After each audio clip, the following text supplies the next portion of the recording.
People who have surprisingly woken up admitted into a hospital. What happened?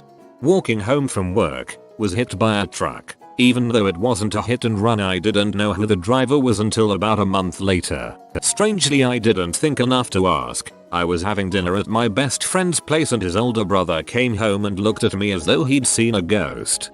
Who hit me over collard greens? What? Fell off monkey bars at a playground and was knocked unconscious. Remember waking up in a hospital bed to a doc telling my parents about some metal in my head x-ray and then them taking my ponytail out. Metal was in my hair tie.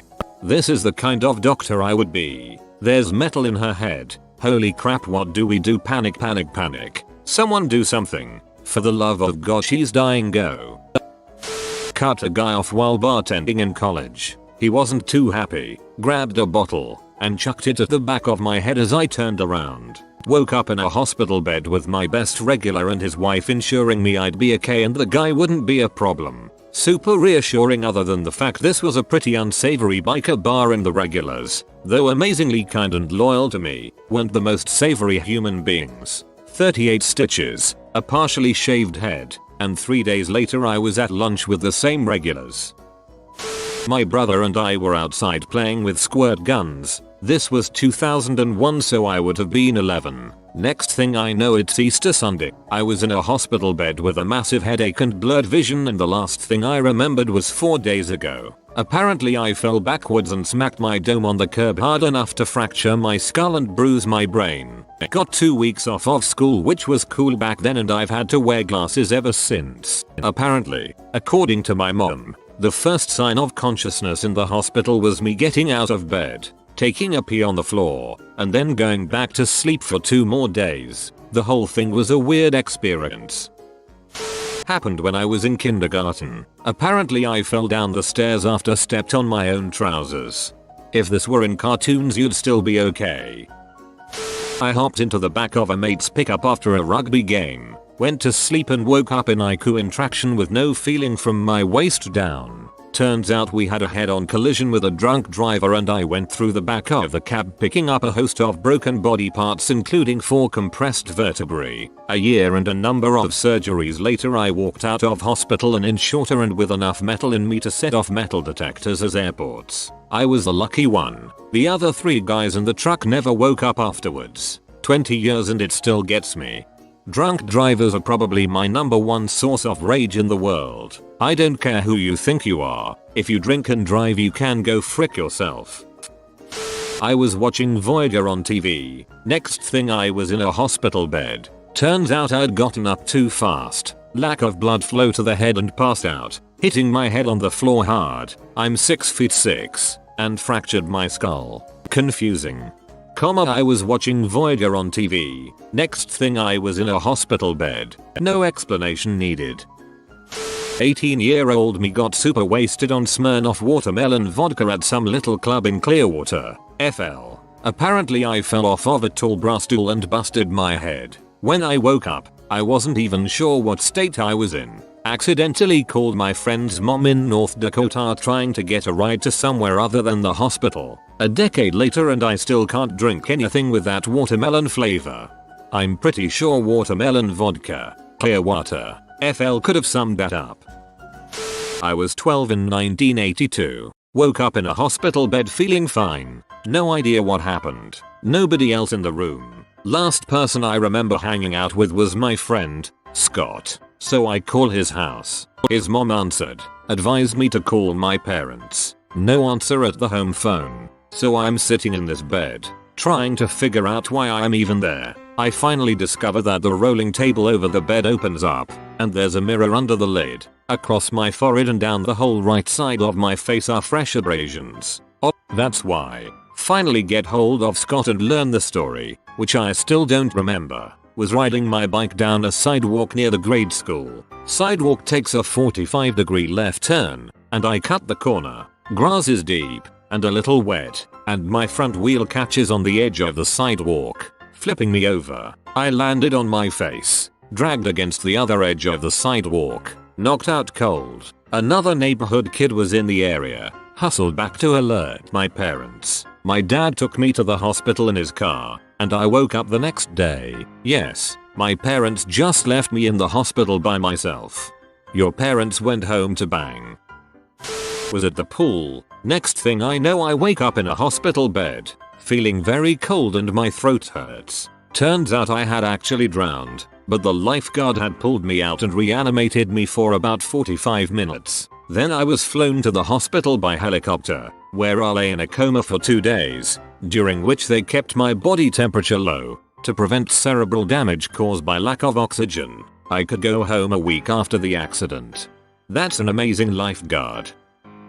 Does it count if I woke up in hospital surprised with the results? I went in for a stomach operation, woke up and said, oh, it doesn't hurt that bad. My surgeon, mother, anesthesiologist and 2 nurses all looked super awkward and said, well, we didn't do the surgery. You had an allergic reaction to one of the drugs given to you in the anesthetic process and flatlined. We spent 40 minutes stabilizing you. I was absolutely in awe. I felt fine until I started to get clammy. Then my BP went to 40/20 again and I passed out. Spent 4 days in ICU and a week in total in hospital. Was knocked out by flying squirrel while bike riding near my house. Source of username detected.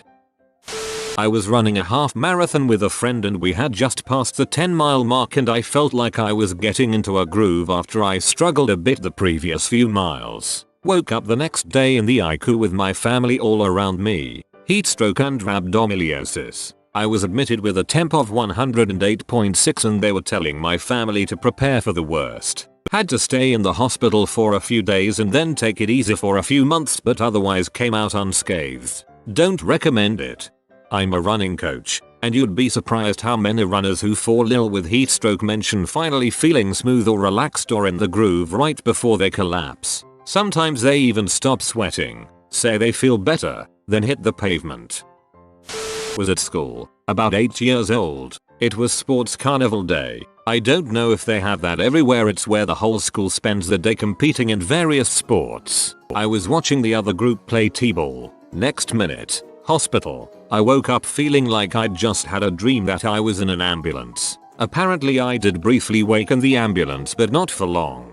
I was thwacked in the forehead with a flying metal bat, had a massive abrasion which turned into the oddest scab you'd ever seen, like a unicorn had his horn lopped off. Still have a scar there where my skull cracked and healed with a kind of divot in it. Woke up in the hospital summer of 2002 cuffed to a hospital bed, tubes all over me and stitches all over my chest. The night before I was hit by a drunk driver. Had a 6-inch gash down the center of my chest exposing a few ribs. After I was discharged I spoke with the gas station attendant who told me that he denied the driver a beer sale because he was already wasted. That butthole was never found. That was pretty bad but apparently I woke up in a daze a few hours earlier. Doctor had me sedated and arms secured to the bed because I was trying to pull my catheter out. I am just gonna hang out at our pillows for a bit. I was at a party with a friend in some college town. The street we were on had these 3-story apartments built side by side. The whole street was partying, even on the roofs. We got separated and it was time to go. We don't live in that town. Anyways, I see an ambulance going down the street and knew it was for my roommate. So I follow the ambulance and sure enough, he was laying on the ground, barely conscious. He tried to jump from one building to the next and didn't even come close. Luckily for him, his head broke the fall. A few weeks later he finally asked, "Oh yeah, hey man, that night we went to Lawrence and I woke up in the hospital. What happened?" His head broke the fall. I'm amazed he didn't freaking die. Falling on your head often doesn't end well. Mine is kinda boring. Driving my car and bam, suddenly everything is slow motion. Then I'm in the ICU naked and so high on morphine. Saw the light and everything. Apparently another car driving 70 miles per hour T-boned me. This stuff terrifies me. I'm confident in my own ability to drive. It's other people I worry about. Woke up in hospital sheets covering my body and not remembering how I got there. Once they said I got into an accident I was driving in my SUV and I kept asking if I hurt anyone else and who was with me. Once they said I was on my motorcycle I then noticed I was covered in sheets and kept asking if all my body parts were attached. Then once they said yes, I kept trying to figure out how it happened. By that time my mom and sis were there and kept asking to see my helmet and stuff, trying to figure out how it happened. I kept repeating all the questions many times, forgetting I had asked them. Had a concussion and torn muscle on my arm and banged up pretty bad. Tough. They kept me in hospital for 2 days as my heart rate would not go down. Potassium deficiency was the cause. Memories slowly came back within few days. Didn't lose my memory, just the events of that day. Still to this day I can't recall the actual accident. I just remember being held down on the road by people and me begging them to move me as I was burning in oil from my bike. Then ambulance arriving and paramedics trying to keep me awake. What had happened was that a car in the middle lane decided to go into the corner gas station, crossing the right lane and the turning lane. And I was in the right lane. Hit the back right tire area, running into the car helmet first and bouncing back onto the concrete, cracking my helmet. Yay for helmets. Frick concussions and losing my young guy immortality mind. I was 16 and hit by a Ford F350. I am a tiny human. I'm under 5 foot and this truck hit me going 40 miles per hour when I was in the crosswalk. The hit launched me across the entire intersection. I don't remember anything 20 minutes before until 10 days later. When I woke up finally, I had been in a coma for 5 days. Both my lungs had collapsed. I had 3 blood transfusions, a chest tube to drain the internal bleeding, 3 surgeries and the whole left side of my body broken. I couldn't walk and my vision and memory had been damaged. It's been 6 years and I'm doing great now. You wouldn't even know anything happened to me except I have memory issues and arthritis. But I like to think I came out on top in this situation. I was shot in the stomach at about 2 feet's range by a guy who had the gun in his backpack. He was in the process of robbing a store when I walked in, and I didn't see it happening as he had the gun hidden, and a lot of other people in the store didn't know either. I asked him if he was in line, because he was kind of to the side, and he turned and fired. I don't remember anything from after entering the store. The rest I've had pieced together. He shot me 3 times, hitting mostly muscle, but also 1 kidney. I'm entirely fine today, but that was a fairly alarming realization of how close I came. Had a seizure at work and was apparently walking into walls and fell down in the bathroom. My mom came to pick me up, brought me to my place. I fell down and had another seizure and my mom called an ambulance. All I remember was going into the bathroom at work after puking in my lesson room. I woke up in an ICU with everyone telling me that I had brain cancer and that I only had 2 weeks to live. They started chemo treatment immediately at Cedars and now I'm completely clean of cancer.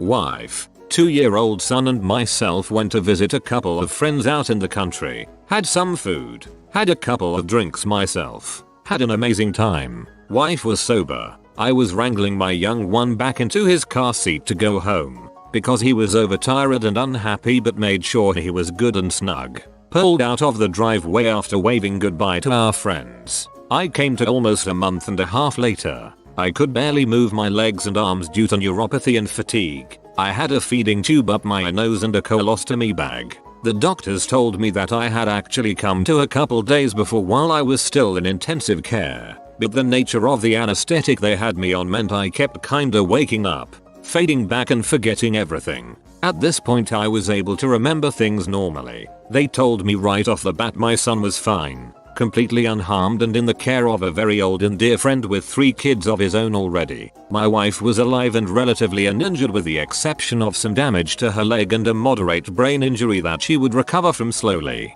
They kept the details about the accident from me for a few weeks while I was recovering. But basically my wife missed a stop sign in the middle of a dark, poorly marked country road and we got T-boned by an SUV. Other driver was fine. It's been over 2 years since the accident. I got the strength back to walk again, but because of pins, bolts, plates in my left ankle and shin I'll never likely be able to run again. The neuropathy in my legs wore off, and eventually wore off in my arms to the point where I can use them normally again, but it was a lot of therapy, retraining, time. Suffered PTSD about 10 months after by the time I was back at home. From time to time, I still have nightmares about something that I don't technically have the ability to remember. This was back in 2012. I was a bartender at the time. I kicked out a guy and his buddy after one of them flipped out and lost his crap over a bet in a game of pool. He was acting pretty aggressive, and when I started to come out for behind the bar to escort him out, he threw his bar glass at me. I closed the bar down about an hour later. As I was walking out the back door, there he was, about 10 feet from me and still pee off that I had tossed him out. That's the last thing I remember. All the other details came from my GF, who had called 911 and saw the whole thing go down. I blacked out. When I came to, I had been told that I had been stabbed 5x and had the top of my ear cut off. I was in local hospital getting stapled stitches and waiting to be transported to other hospital to have my ear reattached. Right before I was about to be transported, the police came into her and told me they found the guy. He still had the bloody knife in his pocket and a bunch of prescription drugs in his hotel room. I was going out with some friends on my 21st birthday. We were pre-gaming and they fed me a lot of shots. We hop in a cab and set to go out to the clubs. Next thing I know, I wake in a hospital bed. The moment I opened my eyes, I knew where I was and how I probably got there. Turns out, I jumped out of the cab prematurely and hit my head. I didn't have any physical marks on me, nor did my head hurt, not even a hangover. IVs will solve hangovers like nobody's business. Instant hydration. You have been visited by the doggo of dandy rides. Like this video and have a dandy day. If you are new to the channel, you can subscribe. I publish new videos every day. Until then, check another video, or don't. Either way, have a great day, you magnificent people.